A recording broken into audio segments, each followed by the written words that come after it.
Good morning students. आज हम कक्षा 5 की हिंदी व्याकरण की पुस्तक रचना प्रसून के फर्स्ट चैप्टर का रिवीजन करेंगे। जैसा कि आप जानते हैं कि नेक्स्ट वीक से आपके यूनिट टेस्ट स्टार्ट होने वाले हैं। आपका सिलेबस कंप्लीट हो चुका है, तो इसलिए इस वीक आपको रिवीजन दिया जा रहा है। आपका फर्स्ट चैप्टर है भाषा और व्याकरण। ये चैप्टर मैं आपको लाइव क्लास में भी समझा चुकी हूँ।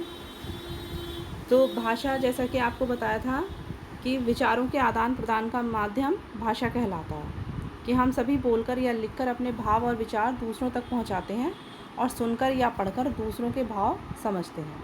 तो ऐसा माध्यम जिसके द्वारा हम अपने विचारों का आदान प्रदान करते हैं भाषा कहलाता है।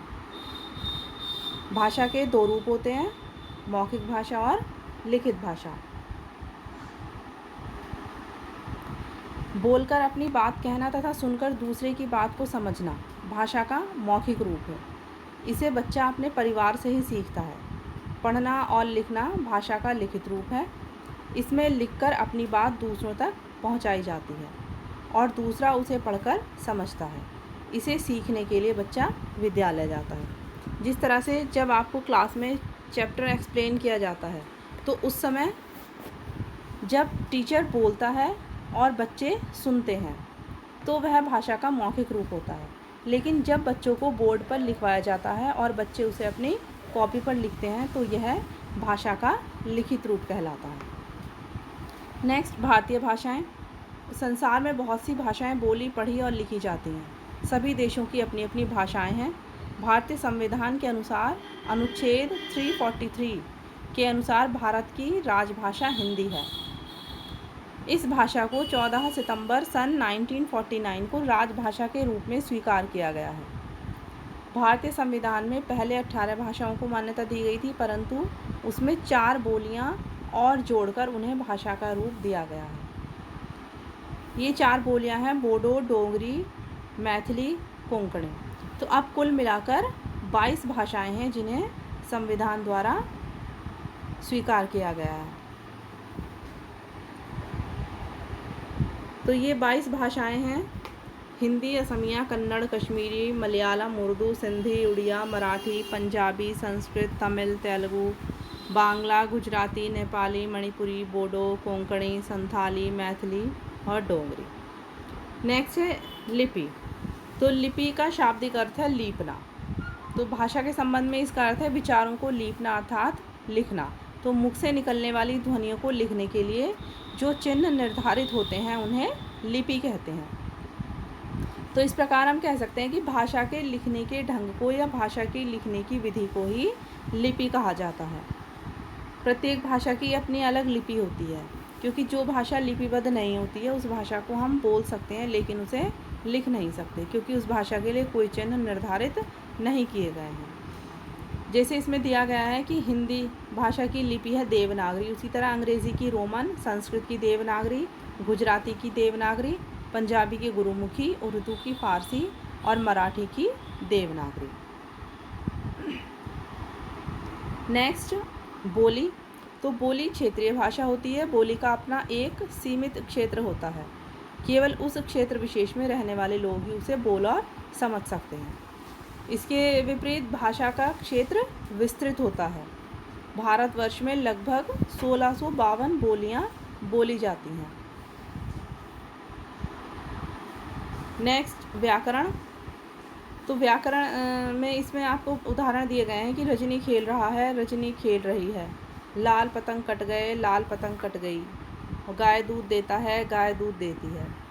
तो उपयुक्त वाक्यों में पहले वाक्य गलत हैं और दूसरे वाक्य सही हैं। तो आपस में बातचीत करते समय जब हम शब्दों का अशुद्ध प्रयोग करते हैं तो इससे भाषा का अर्थ बदल जाता है।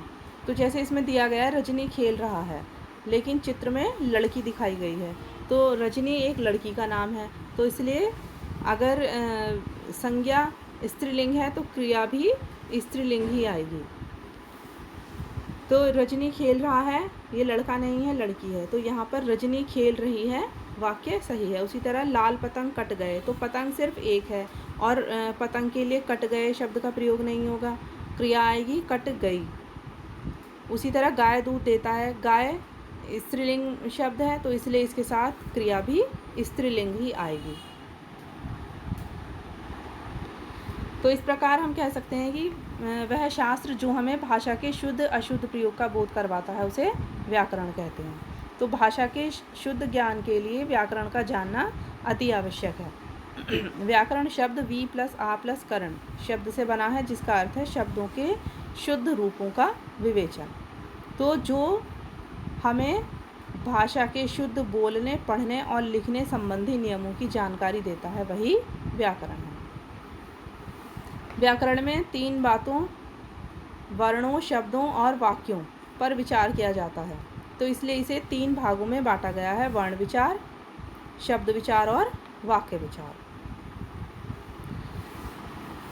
तो इस पाठ में आपने सीखा कि भाषा के द्वारा हम अपने मन के भावों या विचारों को दूसरों के सामने प्रकट करते हैं। भाषा का प्रयोग हम बोलकर या लिखकर करते हैं। यही भाषा के 2 रूप होते हैं, मौखिक भाषा और लिखित भाषा।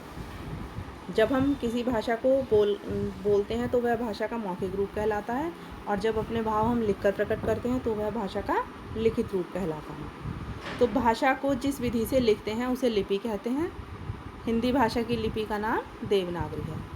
किसी भाषा के शुद्ध प्रयोग का ज्ञान उसके व्याकरण से होता है। इस पाठ के प्रश्नोत्तर आपको वीडियो में पहले ही दिए जा चुके हैं, तो इसलिए इस वीडियो में आपको प्रश्नोत्तर नहीं दिए जा रहे हैं।